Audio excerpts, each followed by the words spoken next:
بلکہ گھر کے حالات یہ تھے کہ 3 مہینے تک چولہا نہیں جلتا تھا. شروع میں یہ حالات سبھی کے تھے، لیکن بعد میں جنگیں ہوئیں اور مال غنیمت حاصل ہوا، صحابہ کرام تجارت میں لگ گئے، اللہ رب العالمین نے ان کو مال و دولت سے نوازا، ان کی زندگی کچھ حد تک بہتر ہو گئی.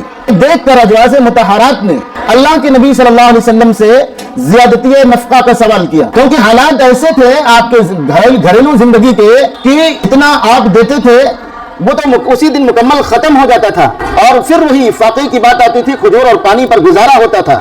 ایسی حالات میں ازواج مطہرات نے زیادتی نفقہ کا سوال کیا تھا. مال آتے تھے مال فے کی شکل میں، مال غنیمت کی شکل میں، اللہ کے نبی صلی اللہ علیہ وسلم اس کو ایک ہی مجلس میں بانٹ کر فوراً ختم کر دیا کرتے تھے.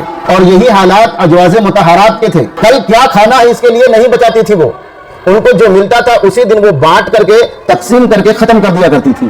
یہ زندگی کے حالات تھے. دوسری بات، آپ دنیا کی مال و متاع اگر چاہتے، وہ اللہ کے رسول صلی اللہ علیہ وسلم تھے.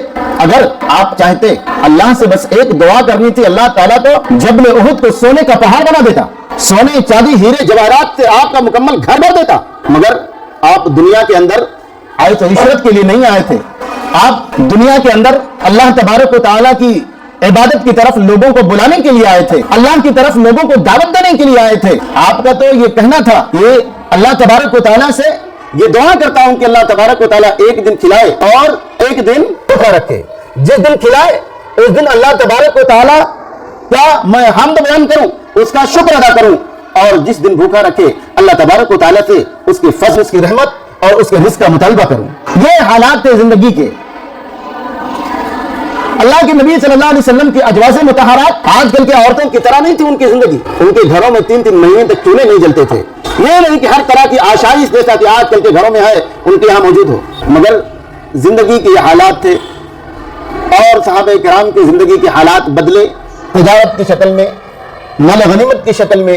تو تمام ازواج مطہرات نے بھی آپ سے مطالبہ کیا، ضد بھی نہیں کی تھی، مطالبہ کیا تھا، لیکن یہ ان کے شایان شان نہیں تھا. اسی لیے تو اللہ تبارک و تعالیٰ نے کہا یا نساء النبی لستن کأحد منکن، اے نبی کی بیویوں تم دنیا کی دیگر عورتوں کی طرح نہیں ہو، تمہارا مقام و مرتبہ بہت ہی بلند ہے، بہت ہی اونچا ہے.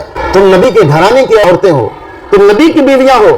چنانچہ ازواج مطہرات نے جب اللہ کے نبی صلی اللہ علیہ وسلم سے یہ مطالبہ کیا تو آپ صلی اللہ علیہ وسلم ان سے ناراض ہو گئے اور ان سے 1 مہینے کا ایلا کر لیا، ایک مہینے کی علیحدگی اختیار کر لی. جب یہ بات مدینہ میں پھیلی تو تمام لوگوں نے کہنا شروع کر دیا کہ اللہ کے نبی صلی اللہ علیہ وسلم نے اپنی بیویوں کو طلاق دے دیا ہے. تمام صحابہ کرام آپ کے دروازے پر آئے، طلاق جاننا چاہتے تھے، مگر کسی کو گھر میں داخل ہونے کی اجازت نہیں تھی. سب آپ کے دروازے کے باہر بیٹھے ہوئے تھے. حضرت ابو بکر رضی اللہ تعالیٰ عنہ بھی آئے، حضرت عمر رضی اللہ تعالیٰ عنہ بھی آئے. اس وجہ سے کہ ان کی بیٹیاں آپ صلی اللہ علیہ وسلم کے نکاح میں تھی، اس وجہ سے آئے نہیں، اس وجہ سے آئے کہ اللہ کے نبی صلی اللہ علیہ وسلم کو تکلیف کتنے دی کہ آپ کو ان سے علیحدگی اختیار کرنا پڑا. نہیں، وہ اللہ کے نبی صلی اللہ علیہ وسلم کے پاس بیٹیوں کی محبت میں نہیں ہے. کون سی تکلیف دی ہے آپ کی بیویوں نے آپ کو، جس کی وجہ سے آپ ناراض ہو کر کے ان سے الگ تھلگ ہو گئے. چنانچہ حضرت ابو بکر رضی اللہ تعالیٰ عنہ آئے. پورا واقعہ اس حدیث کے اندر بیان کیا گیا ہے. حضرت جابر رضی اللہ تعالیٰ عنہ کہتے ہیں دخل ابو بکر رضی اللہ تعالیٰ عنہ یستأذن علی رسول اللہ صلی اللہ علیہ وسلم. حضرت ابو بکر رضی اللہ تعالیٰ عنہ اللہ کے نبی صلی اللہ علیہ وسلم کے گھر میں داخل ہوئے اور آپ کے پاس جانے کی اجازت طلب کر رہے تھے. فوجد الناس جلوسا ببابہ لم یؤذن لأحد منهم. لوگوں کو پایا کہ آپ کے دروازے پر لوگ بیٹھے ہوئے ہیں لیکن کسی کو بھی گھر میں داخل ہونے کی اجازت نہیں ہے. لیکن ابو بکر رضی اللہ تعالیٰ عنہ نے جب اجازت طلب کی فأذن لأبی بکر، تو حضرت ابو بکر رضی اللہ تعالیٰ عنہ کو اجازت دے دی گئی. فدخل، تو وہ داخل ہو گئے. ثم اقبل عمر، اس کے بعد حضرت عمر رضی اللہ تعالیٰ عنہ آئے. فاستأذن فأذن له، تو انہوں نے بھی اجازت طلب کی، ان کو بھی اجازت دے دی گئی. فوجد النبی، نبی صلی اللہ علیہ وسلم جالسا حولہ نساؤہ، کیا دیکھا کہ اللہ کے نبی صلی اللہ علیہ وسلم بیٹھے ہوئے ہیں اور آپ کی ازواج مطہرات آپ کے ارد گرد بالکل خاموش بیٹھی ہیں. اسی درمیان کا ایک واقعہ ہے جو اس حدیث میں نہیں ہے کہ حضرت عمر رضی اللہ تعالیٰ عنہ جب اللہ کے نبی صلی اللہ علیہ وسلم کے پاس آئے تو آپ ایک چٹائی پر بیٹھے ہوئے تھے ننگے پیٹ، اور اس سے پہلے چٹائی پر لیٹے تھے، کھجور کے پتوں کی بنی ہوئی وہ چٹائی تھی، اس چٹائی کے نشانات آپ کے پیٹ پر تھی۔ یہ دیکھ کر حضرت عمر رضی اللہ تعالیٰ عنہ رونے لگے۔ اللہ کے نبی صلی اللہ علیہ وسلم نے پوچھا عمر تم کیوں رو رہے ہو؟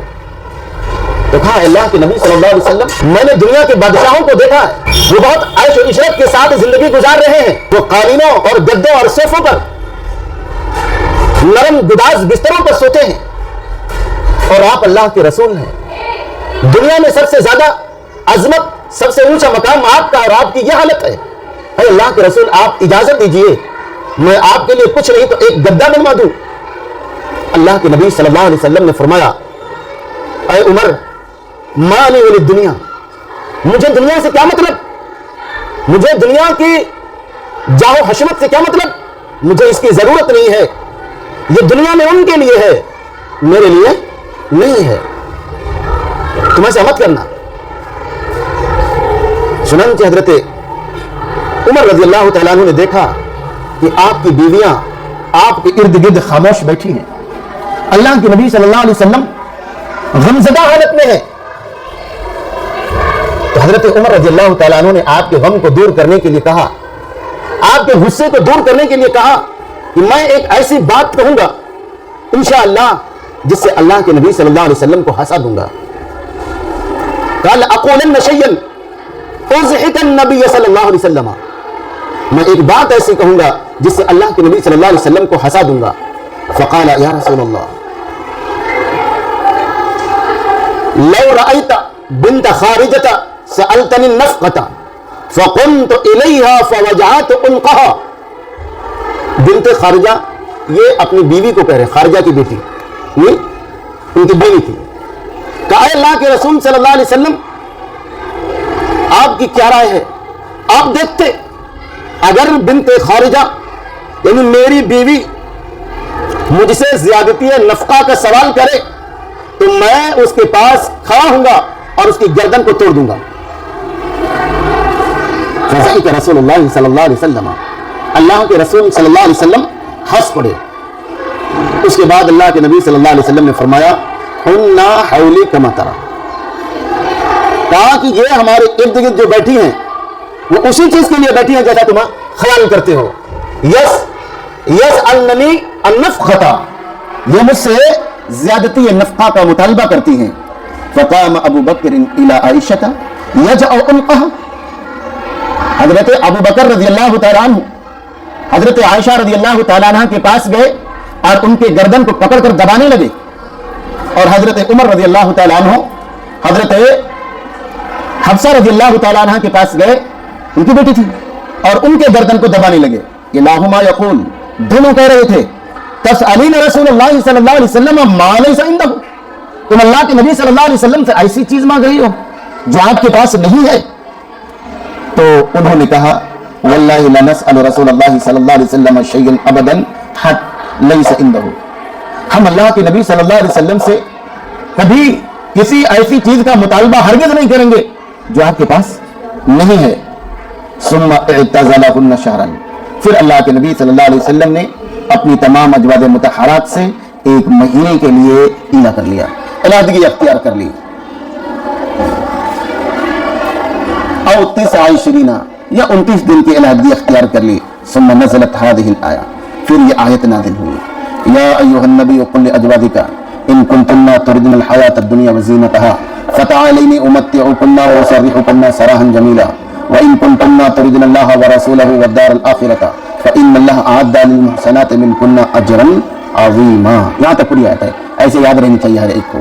اے نبی اکرم صلی اللہ علیہ وسلم آپ اپنی بیویوں سے کہہ دیجیے اگر تم دنیا اور دنیاوی زیب و زینت چاہتی ہو، دنیا اور دنیا کا مال و متاع چاہتی ہو تو آؤ میں تم کو دے دوں، اور آسانی کے ساتھ میں تم کو اپنے سے الگ کر دوں، جدا کر دوں۔ لیکن اے نبی کی بیویوں اگر تم اللہ اور اس کے رسول کو چاہتے ہو تو یقیناً اللہ تبارک و تعالیٰ نے آخرت میں تمہارے لیے بہت ہی، تم میں سے نیک لوگوں کے لیے، نیک عورتوں کے لیے بہت ہی عظیم اجر تیار کر رکھا ہے۔ گویا یہاں اللہ تبارک و تعالیٰ نے آپ کی ازواج مطہرات کو یہ اختیار دیا کہ دنیا کا ساز و سامان چاہتی ہو تو لے لو اور آپ سے جدا ہو جاؤ۔